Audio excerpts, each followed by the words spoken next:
So doctor ಹೆಂಗಿರಬೇಕು ಅಂದರೆ ಅವರು ಒಂದು ಅಶ್ಯೂರೆನ್ಸ್ ಕೊಟ್ಟರೆ ಇಲ್ಲ ನಿನಗೆ ಬಂದಿರೋದು ಖಂಡಿತ ವಾಸಿ ಆಗುತ್ತೆ, ನೀನು ಚೆನ್ನಾಗಿರ್ತೀಯ ಅಂತ ಒಂದು ಡೈಲಾಗ್ ಹೇಳಿದ್ರೆ ವಿತ್ ದ ಗ್ರೇಟ್ ಸ್ಮೈಲ್ ನಿಮ್ಗೆ ಅರ್ಧ ಕಾಲೇ ವಾಸಿ ಆದಂಗೆ.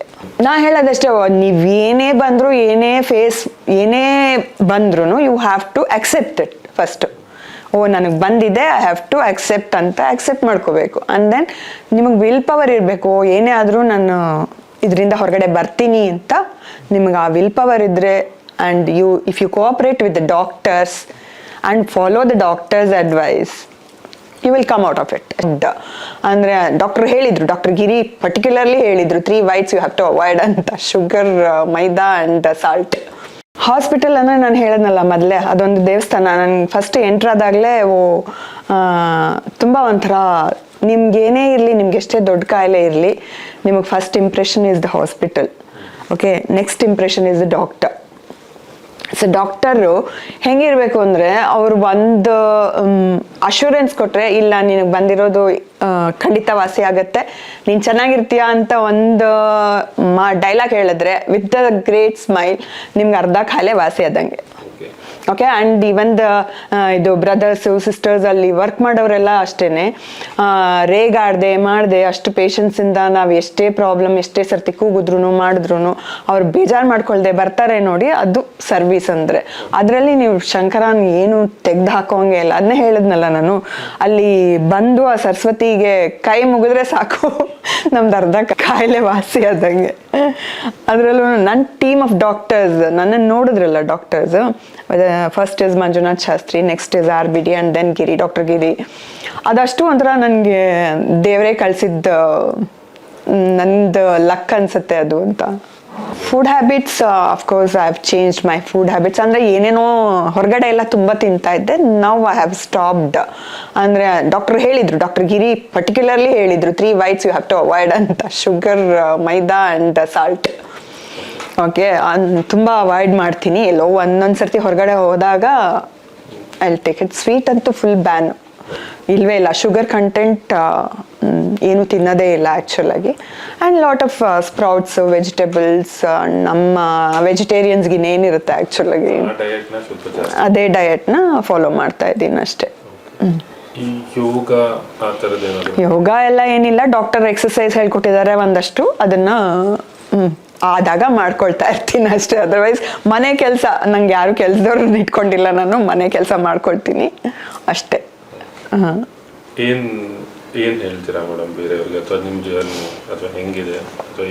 ನಾ ಹೇಳೋದಷ್ಟೇ, ನೀವೇನೇ ಬಂದರೂ ಏನೇ ಬಂದ್ರೂ you have to accept it first.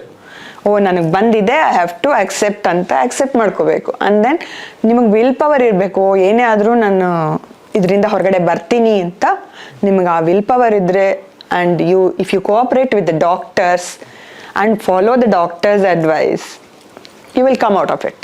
Generally ನಿಮ್ಗೆ ಏನಾದರೂ ಗೊತ್ತಾ ಏನಕ್ಕೆ ಜಾಸ್ತಿ ಆಗ್ತಿದೆ, ಜನರಲಿ ಕ್ಯಾನ್ಸರ್ಸ್ ಜಾಸ್ತಿ ಆಗ್ತಾ ಇದೆ? May be one of the reason ಅಂದರೆ ಜೆನೆಟಿಕ್ಸ್ ಇರ್ಬೋದು. ದಟ್ ಅಪಾರ್ಟ್ ಫ್ರಮ್ ಜೆನೆಟಿಕ್ಸ್ ಅಂದರೆ ಫುಡ್ ಹ್ಯಾಬಿಟ್ಸ್. ಯಾಕಂದರೆ ಎಲ್ಲ ಅಡಲ್ಟ್ರೇಷನ್ ಇವಾಗ ಏನು ಮಾಡೋಕ್ಕಾಗಲ್ಲ. ಆ್ಯಂಡ್ ಇವಾಗ ಇರೋ ಜನ್ರೇಷನ್ ಅವರು ಮನೇದು ಏನು ತಿನ್ನಲ್ಲ, ಹೊರಗಡೆನೇ ಬರೀ ತಿನ್ನೋದು. ಹೊರಗಡೆ ನಿಮ್ಗೆ ಹೆಂಗೆ ಗೊತ್ತು ಹೆಂಗಿರುತ್ತೆ ಫುಡ್ ಅಂತ, ಕಲರ್ಫುಲ್ ಆಗಿರುತ್ತೆ but it is not good ಅಂತ. Okay, each person is different. ನನಗಾಗಿದ್ದೆ ಅವ್ರಿಗಾಗತ್ತೆ ಅಂತ ಇಲ್ಲ, ಅಥವಾ ಅವ್ರಿಗಾಗಿದ್ದೆ ಇನ್ನೊಬ್ರಿಗಾಗತ್ತೆ ಅಂತ ಇರಲ್ಲ. ಅದು ಅವ್ರು ಹೆಂಗೆ ತಗೊಳ್ತಾರೆ ಅನ್ನೋದ್ರ ಮೇಲೆ ಇಟ್ ಡಿಪೆಂಡ್ಸ್ ಅಷ್ಟೇ. ಅದೇನೋ ಸರಿ, ಕೆಲವರು ತುಂಬಾ ವೀಕ್ ಆಗಿರ್ತಾರೆ, ಅಕ್ಸೆಪ್ಟ್ ಮಾಡ್ಕೊಳ್ಳೋಕ್ಕೆ ಆಗಲ್ಲ ಅವ್ರ ಕೈನಲ್ಲಿ. ಸೊ ಅಂಥವ್ರನ್ನ ನಾವು ರೆಡಿ ಮಾಡ್ಬೇಕು ಆ್ಯಕ್ಚುಲಾಗಿ. That is what I was thinking. Awareness ಎಲ್ಲ ಕೊಡ್ತಾ ಇದಾರಲ್ಲ ಇವಾಗ, ಆ ಥರ ಅವೇರ್ನೆಸ್ ಕೊಡಬೇಕು. ನೀವು ಒಂಥರ ಶೈನೆಸ್ ಇರಬಾರ್ದು ಇದರಲ್ಲಿ. You have to open yourself. ಅಂದರೆ ನೀವು ಎಲ್ಲದನ್ನು ಬೋಲ್ಡ್ ಆಗಿ ಹೇಳ್ಕೋಬೇಕು. ಯಾಕಂದರೆ ಡಾಕ್ಟ್ರ್ ಹತ್ರ ಏನೂ ಸುಳ್ಳು ಹೇಳೋ ಹಂಗೆ ಇಲ್ಲ. ಅಲ್ಲಿ ನಿಮ್ಗೇನಿದೆಯೋ ಅದನ್ನು ಹೇಳ್ಕೊಂಡ್ರೇನೆ ನೀವು ಆರೋಗ್ಯವಾಗಿರೋದು. ಅದರ್ವೈಸ್ ಇಲ್ಲಿ ಏನು ಇಲ್ವೇ ಇಲ್ಲ. And that's what I told you no, shyness ಅದನ್ನು ಬಿಡಬೇಕು. ಇಲ್ಲಾಂದರೆ ನಾವು ಡಾಕ್ಟ್ರ್ ಹತ್ರ ಹೋಗಿ ಏನು ಮಾಡೋಕ್ಕೆ ಆಗಲ್ಲ. ಆ ಥರ ತುಂಬ ಜನ ಇರ್ತಾರೆ ಆ ಥರ. ಬಟ್ ಅದನ್ನೇ ಹೇಳೋದು ನಾನು, once you come out of that you will be happy ಅಷ್ಟೇ. ಬಿಕಾಸ್ ಯಾಕಂದ್ರೆ ಒಬ್ಬ ಪೇಷಂಟ್ ಮೊದಲನೇ ಬರೋ ಪ್ರಶ್ನೆ ಏನು ಅಂದ್ರೆ ನನ್ಗೆ ಈ ರೋಗ ಸರಿ ಹೋಗುತ್ತಾ, ಫ್ಯಾಮಿಲಿ ಕಮಿಟ್ಮೆಂಟ್. ಹೌದು ಹೌದು ಹೌದು ಹೊರಗಡೆ ಬರೋಕೆ ತುಂಬಾ ಕಷ್ಟಪಡುತ್ತೆ. ಯಾಕಂದ್ರೆ ನಮ್ಗೇನ ಆಗ್ಬಿಟ್ರೆ ಹೌದು ಹೌದು ಹೌದು ಹೌದು ಹೌದು ಈ ರೀತಿ ಒಂದು ಜಂಜಾಟದಲ್ಲಿ ಆ ಥರ ಎಲ್ಲ ಹೊರಗಡೆ ಬರಬೇಕು ಅಂದಾಗ ಇವಾಗ ಆ ಥರ ಎಲ್ಲ ಯೋಚನೆ ಇಲ್ಲ. ಅವ್ರು ಇನ್ನೊಂದು ಥರ ಯೋಚನೆ ಮಾಡ್ಬೋದಲ್ಲ, ಓ ಇದು ಬಂದ್ಬಿಟ್ಟಿದೆ, ನಾನು ಇದರಿಂದ ಹೊರಗಡೆಗೆ ಬರಬೇಕು, ನನಗೆ ಫ್ಯಾಮಿಲಿ ಇದೆ, ನಾನು ಇನ್ನೂ ಕಮಿಟ್ಮೆಂಟ್ಸ್ ಇದೆ, ಸೊ ನಾನು ಕುಗ್ಬಾರ್ದು. ಓಕೆ, ನಾನು ಕುಗ್ಗಿದ್ರೆ ನನ್ನ ಹಿಂದ್ಗಡೆ ನನ್ನ ಇರೋರೆಲ್ಲ, ನನ್ನ ಫಾಲೋವರ್ಸ್ ಎಲ್ಲ ನನ್ನ ಇದಾಗಿ ಹೋಗ್ತಾರೆ, ಆರ್ಫನ್ ಆಗಿ ಹೋಗ್ತಾರೆ. ಸೊ ಆ ಥರ ಇದ್ದರೆ, ನೀವು ಆ ಥರ ಯೋಚನೆ ಮಾಡಿದ್ರೆ ನೀವು ಇನ್ನೂ ಧೈರ್ಯವಾಗಿ ನೀವು ಅದನ್ನು ಫೇಸ್ ಮಾಡ್ಬೋದು ಅಂತ ಅಷ್ಟೇ ಹೇಳೋದು ನಾನು. ಇವಾಗ ನಾನು ಅಳ್ತಾ ಕೂತಿದ್ರೆ, ನನಗೆ ಬಂತು ಈ ಕಾಯಿಲೆ ಅಂತ ಅಳ್ತಾ ಕೂತಿದ್ರೆ, ನಮ್ಮ ಮನೇಲಿ ನೋಡ್ಕೊಳ್ಳೋರು ಯಾರು ಅಲ್ವಾ? ಅಷ್ಟೇ. ನಿಂದೇನಿದೆಯಾ, ನೀನು ಏನು ಸ್ಟ್ಯಾಗ್ನೆಂಟಾಗಿ ನಿಂದೇನು ಥಿಂಕಿಂಗ್ ಇದೆಯಾ, ಯು ಸ್ಟಿಕ್ ಟು ದ್ಯಾಟ್ ಅಷ್ಟೇ. ಅವ್ರು ಹೇಳ್ತಾರ, ಓಕೆ ಅವರು ಕನ್ಸರ್ನ್ ಇದೆ ಹೇಳ್ತಾರೆ, ತಗೊಳ್ಳಿ ಬಿಡಿ ಅಷ್ಟೇ. ಅಷ್ಟೇ, ನಿಮ್ಗೆ ಉಪಯೋಗ ಆಯ್ತಾ ಅದನ್ನ ತಗೊಳ್ಳಿ, ಇಲ್ಲ ಅಂದ್ರೆ ಬಿಡಿ ಅಷ್ಟೇ. ಕೀಮೋ ಸ್ಟಾರ್ಟ್ ಆಯ್ತು ನನಗೆ, 1 ಕೀಮೋ ಆಯ್ತು, 2 ಕೀಮೋ ಆಯ್ತು, ನನಗೆ ತಲೆ ಬಾಚ್ಕೊಳ್ತಾ ಇದ್ದೀನಿ, ಒಂದೊಂದೇ ಕೂದಲು ಇಷ್ಟಿಷ್ಟು ಬಂಚ್ ಬರ್ತಾ ಇತ್ತು ನನಗೆ. ಸೊ ನನ್ಗೆ ಅನಿಸ್ತಾ ಇತ್ತು, ಅಯ್ಯೋ ಇದೇನಪ್ಪ ಹಿಂಗೆ ಅಂತ. ಆಮೇಲೆ ಅನ್ಕೊಂಡೆ ನಾನು, ಅಯ್ಯೋ ಇದೆಲ್ಲ for a period of time ಅಷ್ಟೇ. ಆಮೇಲೆ ಈವನ್ ನಂದು ಸ್ಕಿನ್ ಇದು ಕೂಡ ಫುಲ್ ಡಾರ್ಕ್ ಆಗೋಗಿದ್ದೆ, ನನ್ನ ಸ್ಕಿನ್ ಬರ್ನಿಂಗ್ ಇದರಲ್ಲಿ ಕೀಮೋದಲ್ಲಿ. ಆ್ಯಂಡ್ ಈವನ್ ಐಬ್ರೋಸ್ ಹೇರ್ ಕೂಡ ನನಗಿರಲಿಲ್ಲ ನನ್ನ ಫೇಸಲ್ಲಿ. ಇದು ಫುಲ್ಲು ಹೋಯ್ತು. And everything I got it back ಅಷ್ಟೇ. ಅದೆಲ್ಲ ಇದು ಏನಂತಾರೆ, ಕ್ಷಣಿಕ ಅಂತಾರಲ್ಲ ಅಷ್ಟೇ. ಆಮೇಲೆ ನಿಮಗೆ ಬರುತ್ತೆ. And beauty is not important, responsibility is very very important ಅಷ್ಟೇ. ರೇಡಿಯೇಷನ್ ತಗೊಬೇಕಾದ್ರೆ ಸುಮಾರು ಜನ ಪ್ರಶ್ನೆ ಏನಿರುತ್ತೆ ಅಂದ್ರೆ, ಏನೋ ಕರೆಂಟ್ ಕೊಡ್ತಾರಂತೆ. ಅದು ಕೆಲವರಿಗೆ ಏನು ನಾಲೆಡ್ಜ್ ಇರಲ್ಲ ಅಲ್ವಾ. ಇವಾಗ ಹಳ್ಳಿಯವರೇ ಬರ್ತಾರೆ ಅಂತ ಇಟ್ಕೊಳ್ಳಿ, ಕರೆಂಟು ಅಯ್ಯೋ ಏನಪ್ಪ ಕತೆ ಅಂತ ಅನ್ಸಿರುತ್ತೆ. ಅವರಿಗೆ ತುಂಬ ಚೆನ್ನಾಗಿ ಹೇಳಬೇಕು, ಈ ಥರ ನೋಡಿ ಫುಲ್ ಡೀಟೇಲಾಗಿ ಹೇಳಿಬಿಟ್ರೆ ಅವ್ರಿಗೆ ಅರ್ಥ ಆಗುತ್ತೆ. ನಿಮ್ಮನ್ನು ಮಲಗಿಸ್ತಾರೆ, ನಿಮ್ಗೆ ಏನೂ ಗೊತ್ತಾಗಲ್ಲ, ಸುಮ್ಮನೆ ರೇಸ್ ಬರುತ್ತೆ ಹೋಗುತ್ತೆ, 5 ನಿಮಿಷ, within 5 minutes you will be out of the room ಅಷ್ಟೇ. ಆ ಥರ ನೀವು ಎಕ್ಸ್ಪ್ಲೈನ್ ಮಾಡಿದ್ರೆ ನಿಮ್ಗೆ ಏನು ಶಾಕ್ ಕೊಡ್ದಂಗೂ ಆಗಲ್ಲ, ಏನೂ ಆಗಲ್ಲ, ನೀವು ಸುಮ್ಮನೆ ಮಲಗಿರ್ತೀರಾ ಅಷ್ಟೇ, ಕಣ್ಣು ಮುಚ್ಕೊಂಡು ಮಲಗಿ ನೀವು ಅಂತ ಹೇಳ್ಬೇಕು. ಯಾಕಂದ್ರೆ ಕರೆಕ್ಟ್ ಅಷ್ಟೇ. ಅಲ್ಲಿ ಎಷ್ಟು ಪಾಪ ಬಾಯ್ಸ್ ಎಷ್ಟು ಕೋಆಪ್ರೇಟ್ ಮಾಡ್ತಾ ಇದ್ರು ಗೊತ್ತಾ ಮ್ಯಾಮ್, ಒಂಥರ ಫ್ರೆಂಡ್ಲಿ ಆಗಿ ಇದ್ಬಿಟ್ಟಿದ್ರು. ಮ್ಯಾಮ್ ಏನಿವತ್ತು ಬಂದ್ರಾ, ಸ್ಕೂಲ್ ಮುಗಿಸೋದ್ರ, ನಿಮ್ಮ ಡ್ಯೂಟಿ ಆಯ್ತಾ ಅಂತೆಲ್ಲ ಕೇಳ್ಕೊಂಡು ಆರಾಮಾಗಿ. ಅದೇ ಹೇಳಿಲ್ವಾ, you have to live your shy ಅಷ್ಟೇ. ಯಾಕಂದ್ರೆ whether it is boy a girl, ನಮ್ಮ ಹೆಲ್ತ್ ಮುಖ್ಯ ಅಂದಮೇಲೆ ನಾವೆಲ್ಲ ಮರ್ತು ಬಿಡಬೇಕು ಅಷ್ಟೇ. ಕೆಲವ್ರಿಗೆ ಇದಿರುತ್ತೆ, ಹೆಸಿಟೇಷನ್ ಇರುತ್ತೆ, ಅಯ್ಯೋ ಇವ್ರ ಮುಂದೆ ಹೆಂಗಪ್ಪ ನಾವು ಮಲ್ಕೊಳ್ಳೋದು, ಆ ಥರ ಇದ್ರೆ ಮಾತ್ರ ನಾವೇನು ಮಾಡೋಕ್ಕಾಗಲ್ಲ. ಡಾಕ್ಟರ್ಸ್ ಹತ್ರ, ಸಪೋರ್ಟಿಂಗ್ ಸ್ಟಾಫ್ ಹತ್ರ ನಾವು ಕೋಆಪ್ರೇಟ್ ಮಾಡಲೇಬೇಕಾಗತ್ತೆ. ಹೌದು ಹೌದು ಹೌದು ಕರೆಕ್ಟ್. ಈ ಜಂಜಾಟದ ಮಧ್ಯೆ ನಿಮ್ಗೆ ಎಲ್ಲಾದ್ರೂ ಅಂದ್ರೆ ಇದನ್ನ ನಾನು ತುಂಬಾ ಚಾಲೆಂಜಿಂಗ್ ಆಗಿ ತಗೊಂಡು ನಾನು ಹೊರಗಡೆ ಬರ್ಬೇಕು, ನನ್ನ ಅವಶ್ಯಕತೆ ತುಂಬಾ ಇದೆ, ಆ ಥರ ಒಂದು ಮೋಟಿವೇಶನ್ ಯಾವಾಗ ಮಾಡ್ಕೊಂಡು? ಅದು ನಾನು ಅವಾಗಲೇ ನನಗೆ ಕ್ಯಾನ್ಸರ್ ಇದೆ ಅಂತ ಗೊತ್ತಾದಾಗಲೇ ನಾನು ಅನ್ಕೊಂಡೆ, ಓ ಇದು ನಾನು ತಲೆ ಕೆಡಿಸ್ಕೋಬಾರ್ದು, I have to go through this ಅಂತ ಹೇಳಿಬಿಟ್ಟು ಎಲ್ಲ. ಯಾಕಂದರೆ ನನ್ನ ಫ್ಯಾಮಿಲಿ ಇಂಪಾರ್ಟೆಂಟ್ ಅಲ್ವಾ, of course my family is very very important. ಆಮೇಲೆ ಮಕ್ಕಳು ಅಫ್ಕೋರ್ಸ್, ನಂದು ಪ್ರೊಫೆಷನ್ ವೈಸ್ ಹೌದು, ನಾನು ವಾಪಸ್ ಹೋಗಬೇಕು, ಅವ್ರಿಗೆ ಪಾಠ ಮಾಡಬೇಕು, ಸೊ ಅದೆಲ್ಲ ಇತ್ತು.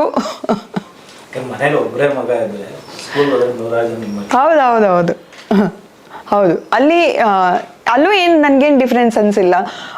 ಒಂದು ವಾರ ಮಕ್ಕಳಿಗೆ ಡಿಫ್ರೆಂಟ್ ಹಾಕೊಂಡೆ, ಆಮೇಲೆ ನನಗೆ ಅದು ಅಭ್ಯಾಸ ಆಗೋಯ್ತು, ಹಾಗೆ ಆಯಿತು ಅಷ್ಟೇ. ಲೈವ್ಲಿ ಆಗಿರ್ತೀನಿ, ಇಲ್ಲ ವೆರಿ ಲೈವ್ಲಿ. ಇಲ್ಲ ಮುಂಚೆನೂ ಹಾಗೆ ಇದ್ದೆ, ಇವಾಗಲೂ ಹಾಗೆ ಇರ್ತಾ ಇದ್ದೆ, ಲೈವ್ಲಿ ಇದ್ದೆ. ನಮ್ದು I was a computer teacher. So ನಂದೇ ಸಪ್ರೇಟ್ ಲ್ಯಾಬ್ ಇತ್ತು, ಕ್ಲಾಸ್ ರೂಮ್ ಇತ್ತು. ಸೊ ಮಕ್ಳು ಬರ್ತಾ ಇದ್ರು, ಅವ್ರಿಗೆ ಹೇಳ್ಕೊಟ್ಟು ಎಂಜಾಯ್ ಮಾಡ್ತಾ ಇದ್ರು, ನಾನು ಹೇಳ್ಕೊಟ್ಟು ಅದನ್ನ ಖುಷಿಯಾಗಿ ಕಲ್ತ್ಕೊಳ್ತಾ ಇದ್ರು, ಹೋಗ್ತಾ ಇದ್ರು ಅಷ್ಟೇ. ಅಂಡ್ ಬೇರೆ ಟೀಚರ್ಸ್ ಹತ್ರ ಸ್ಟ್ರಿಕ್ಟ್ ಆಗಿ ಈ ಮ್ಯಾಮ್ ಹತ್ರ ಮಾತಾಡ್ಬಾರ್ದು ಅಂತೇನಿಲ್ಲ. ಅವ್ರು ಖುಷಿಯಾಗಿ ಬಂದು ಮ್ಯಾಮ್ ಏನ್ ಸಮಾಚಾರ, ಹಾಯ್ ಮಿಸ್ ಅಂತ ಇದ್ರು, ವಿಶ್ ಮಾಡ್ತಾ ಇರ್ಲಿಲ್ಲ ಗುಡ್ ಮಾರ್ನಿಂಗ್ ಅಂತ, ಹಾಯ್ ಮ್ಯಾಮ್ ಬಾಯ್ ಮ್ಯಾಮ್ ಅಂತಾರೆ ಅವರು. ಹಂಗೆ ಅದೇ ರೀತಿ ಈಗ ನೀವು ಇಷ್ಟೊತ್ತು ಹೇಳ್ತಾ ಬಂದ್ರು ನಿಮ್ಮ ಆಕ್ಟಿವಿಟೀಸ್ ಹೇಳೋದೆಲ್ಲ ಇದೆ. ಸ್ವಲ್ಪ ನಿಮ್ಮ ಬಾಲ್ಯ ಇಲ್ಲಿ ಹೇಗೆ ಜರ್ನಿ? ಬಾಲ್ಯ ನಾನು 10th ಸ್ಟ್ಯಾಂಡರ್ಡ್ವರೆಗೂ ಓದಿದ್ದು ಅದೇ ಅರ್ಕಲ್ಗೂಡು ಅಂತ ಹೇಳಿದ್ನಲ್ಲ, ಈ ತಾಲೂಕ್ ಲೆವೆಲ್, ಅದು ತಾಲೂಕಿತ್ತು ಅದು. ನಾನು ಓದಿದ್ದು ಕನ್ನಡ ಮೀಡಿಯಮಲ್ಲೇ. ಆ್ಯಂಡ್ ನಾನು ಅಷ್ಟೊಂದು ಸ್ಟಡೀಸ್ಗೆ ಇಂಪಾರ್ಟೆಂಟ್ ಕೊಡ್ತಾ ಇರಲಿಲ್ಲ. ನಾನು 3 ಹೊತ್ತು ಆಟ ಆಡ್ತಾನೆ ಇದ್ದೆ, ಬರೀ ಹುಡುಗರ ಜೊತೆ ಮನೆಯಿಂದ ಹೊರಗಡೆನೇ ಇರ್ತಾ ಇದ್ದಿದ್ದು ಅಷ್ಟೇ. ಆಮೇಲೆ ಸ್ಟಡೀಸ್ ಅಂತ ಸೀರಿಯಸ್ ಆಗಿ ತೊಗೊಂಡಿದ್ದು ಬ್ಯಾಂಗ್ಳೂರಿಗೆ ಬಂದಮೇಲೆ ಅಷ್ಟೇ. I have done my diploma in electronics and other courses. ಆಮೇಲೆ ಇನ್ನೊಂದು ಹೇಳೋದು ಮರ್ತೆ, ನನಗೆ ಈ ಟೈಮ್ ಎಂಗೇಜ್ ಆಗಬೇಕು ನನ್ನ ಟ್ರೀಟ್ಮೆಂಟಲ್ಲಿ, ಐ ಶುಡ್ ನಾಟ್ ಡೈವರ್ಟ್ ಅಂದಾಗ I have done many computer courses, online courses ಮಾಡಿಕೊಂಡೆ, ಡೈವರ್ಟ್ ಮಾಡಿಕೊಂಡೆ. I could gain my knowledge ಅಷ್ಟೇ, ಆ ಥರ. ಅದೇ ಆ ಎನರ್ಜಿನ ಪಾಸಿಟಿವ್ ವೇಲ್ ತಗೊಂಡು ಅದೇನು ಇವಾಗ ಬೇರೆಯವರು, ಇವಾಗ ನಾನು ಈ ಥರ ವೇನಲ್ಲಿ ಯೋಚನೆ ಮಾಡ್ತೀನಿ. ಪಾಪ ವಯಸ್ಸಾದವರು, ಹಳ್ಳಿಯವರು ಎಲ್ಲ ಏನು ಮಾಡ್ತಾರೆ, ಅವ್ರುಗಳು ಏನೋ ಒಂದು ಅವ್ರು ಬೇರೆ ಕೆಲಸನ ಡೈವರ್ಟ್ ಮಾಡ್ಕೋಬೋದು, ಆ ಥರ. ನಂತರನೇ ಎಲ್ಲರೂ ಇರೋಕ್ಕಾಗಲ್ಲ ಅಲ್ವಾ, ಒಬ್ಬರಿಂದ ಒಬ್ರಿಗೆ ಬೇರೆ ಇರುತ್ತೆ ಅದು. ಹೌದೌದು, you have to study your body, ಅದು very very important. Feel your body, study your body. ಯಾಕಂದರೆ ಏನಾಗುತ್ತೆ ಅಂತಲೇ ಗೊತ್ತಿಲ್ಲ. ಈ ಕ್ಷಣ ಚೆನ್ನಾಗಿರ್ತೀವಿ, ಮುಂದಿನ ಕ್ಷಣದಲ್ಲಿ ಏನಾಗುತ್ತೆ ಅಂತ ಗೊತ್ತಿರಲ್ಲ ನಮಗೆ. ಏನೂ ಇಲ್ಲ. ಇದು ಬಂದಮೇಲೆ ಅವೇರ್ನೆಸ್ ನನಗೆ ಕ್ರಿಯೇಟ್ ಆಗಿದ್ದು. ನಾವು I am guiding, even my sisters also I am guiding. ಏನೇ ಒಂಚೂರು ಫೀಲ್ ಆದರೂ ನಿಮಗೆ you have to go to the doctor ಅಂತ. ಸ್ಕ್ರೀನಿಂಗ್ ತುಂಬಾ ಇಂಪಾರ್ಟೆಂಟ್. ಹೌದು, ಈ ವಿಷಯದಲ್ಲಿ ಹೆಣ್ಮಕ್ಳಿಗೆ ಆ್ಯಕ್ಚುಲಾಗಿ ಏನು ಗೊತ್ತಾ, after 35 you have to undergo. ಆಯ್ತು, ಮ್ಯಾಮೋ ಒಂದು compulsory you have to undergo. ಅದು ಮಾಡಿಸಿದ್ರೆ you will be safer side ಅಷ್ಟೇ. ಯಾಕಂದರೆ ಈಗಿನ ಕಾಲದಲ್ಲಿ ಈ ಕಾಲೇಜ್ ಹುಡುಗಿರಿಗೆ, ಇವಾಗ ಅವಳು ನನ್ನ ಕಲೀಗ್ ಮಗಳು ಹೇಳಿದ್ನಲ್ಲ, ಅವಳು ಶಿ ಈಸ್ 32. ಸೊ ಆ ಥರ ಅವರು ಮೊದಲೇ ಪ್ರಿಕಾಷನ್ಸ್ ತಗೊಂಡ್ರೆ it will be good for them also ಅಷ್ಟೇ. ಯಾಕಂದ್ರೆ ಸ್ಕ್ರೀನಿಂಗ್ ಮಾಡಕ್ಕೆ ಯಾಕೆ ಹೆದರ್ತಾರೆ ಅಂದ್ರೆ, ಕೆಲವ್ರಿಗೆ ಮ್ಯಾಮ್ ಅಂದ್ರೇ ಭಯ ಆಗೋಗುತ್ತೆ, ಅವ್ರು ಏನೋ ಮಾಡ್ತಾರೆ. ಈವನ್ ನನಗೂ ಅದೇ ಇದಿತ್ತು, ಥಾಟ್ ಇತ್ತು. ಬಟ್ ಒಂದ್ಸರ್ತಿ ಅದು ಆದಮೇಲೆ ಇವಾಗೇನು ಯೂಶಲಿ ನಾನು ಲಾಸ್ಟ್ ಚೆಕಪ್ವರೆಗೂ I use to go 3 months once. ಆಮೇಲೆ doctor 1 year once annual checkup ಬರ್ಕೊಡ್ತಾಯಿದ್ರು. ಅದೇನಿಲ್ಲ, ಇವಾಗ ನನಗೊಂಥರ ಹೋಗೋದು ಬರೋದು ಹಂಗೆ ಆಗೋಗಿದೆ. ಅದೇನು ಅನ್ಸೋದೇ ಇಲ್ಲ ನನಗೆ, ಹಂಗಾಗೋಗಿದೆ. ಸೊ ಅದ್ರ ಅವೇರ್ನೆಸ್ ಕೊಡಬೇಕು, ಏನು ಆಗಲ್ಲ ನಿಮಗೆ, ಈ ಥರ ನಾವು ನೋಡ್ತೀವಿ, ಅದು ಸೆಲ್ ಟು ಸೆಲ್ ಅದು ತೋರಿಸುತ್ತೆ, ಅದಕ್ಕೋಸ್ಕರ ನಾವು ಅದು ಮಾಡ್ತೀವಿ ಅಂತ ಹೇಳಿದ್ರೆ. ಸೊ ಅದು ಈಗಿನ ಕಾಲದ ಹುಡುಗಿರಿಗೆ they are very much care about their health. ಯಾಕಂದ್ರೆ ಇದರಲ್ಲಿ ಸೆಲ್ಫ್ ಎಕ್ಸಾಮಿನ್ ಮಾಡ್ಕೊಳ್ಳಿ ಅಂತ ಹೇಳಿ. ಹೌದು, ಅದು ವೆರಿ ವೆರಿ ಇಂಪಾರ್ಟೆಂಟ್. ಅದನ್ನು ಮಾತ್ರ ನಾನು ಹೇಳ್ತೀನಿ, every day when you take your bath self examine ಮಾಡ್ಕೋಬೇಕು ಅವರು. ಆ್ಯಕ್ಚುಲಾಗಿ ಅದು ಎಲ್ಲ ಕಡೆನೂ ಅದು ಇನ್ಕ್ಲೂಡಿಂಗ್ ಫ್ಲೈಯರ್ಸಲ್ಲಿ, ಅಥವಾ ಎಷ್ಟು ಈಗಿನ ಕಾಲದ ಹುಡುಗಿರಂತೂ ಮೊಬೈಲ್ ಯೂಸ್ ಮಾಡ್ತಾನೆ ಇರ್ತಾರೆ. If you browse it will give all the details. ಅದೇ ಥರ ಅವ್ರು ಫಾಲೋ ಮಾಡಿದ್ರೆ it will be good for them ಅಷ್ಟೇ. ಯಾಕಂದ್ರೆ ಕೆಲವ್ರಿಗೆ ಏನೇನು ಅನ್ಸುತ್ತೆ ಅಂದ್ರೆ, ಅಯ್ಯೋ ನೀವು ಹೇಳೋಂಗೆ ಏನೋ ಒಂದು ಗಡ್ಡೆ ಕಾಣಿಸ್ತು, ಅದು ಹೆಸಿಟೇಟ್ ಮಾಡ್ಕೊಳ್ತಾರೆ ಹೇಳ್ಕೊಳಕ್ಕೆ ಕೆಲವರು. ಅದಕ್ಕೆ ನಾನು ಹೇಳ್ತಾ ಇರೋದು, ಏನಕ್ಕೂ ಹೆಸಿಟೇಷನ್. ತಕ್ಷಣ ಡಾಕ್ಟರ್ ಹತ್ರ ಹೋದ್ರೆ ಕ್ಯಾನ್ಸರ್ ಅಂದ್ಬಿಡ್ತಾರೆ, ಅಯ್ಯೋ ನಂಗೆ ಬಂದ್ಬಿಡುತ್ತಾ, ಈ ಭಯ ಇರುತ್ತೆ. ಹೌದೌದೌದು, ಅದೆಲ್ಲ ಏನು ಹೆಸಿಟೇಷನ್ ಇಲ್ಲದೆ ಅಲ್ಲ, prevention is better than cure ಅಲ್ವಾ. So you have to go. ಅದನ್ನೆಲ್ಲ ಬಿಟ್ಟು ಇದು ಮೊದಲೇ ಹೋಗ್ಬಿಡಿ. ಆಮೇಲೆ ಎಷ್ಟೋ ದಿನ ಆದಮೇಲೆ ನಿಮ್ಗೆ ಗೊತ್ತಾಗೋಕ್ಕೆ ಮುಂಚೆ ಮೊದಲೇ ಹೋದರೆ, ನಾನು ಹಾಗೆ ಮಾಡಿದ್ದು. ನನಗೆ ಫೀಲ್ ಆಯಿತು, ಇಮಿಡಿಯೇಟ್ ನಾನು ಅವ್ರ ಹತ್ರ ಶೇರ್ ಮಾಡಿಕೊಂಡೆ, ನನ್ನದು ನೇಬರ್ ಹತ್ರ. Because she is a doctor, ಅವ್ರು ಅಡ್ವೈಸ್ ಮಾಡೇ ಬಿಟ್ರು. She is a ಪೇಡಿಯಾಟ್ರಿಷಿಯನ್.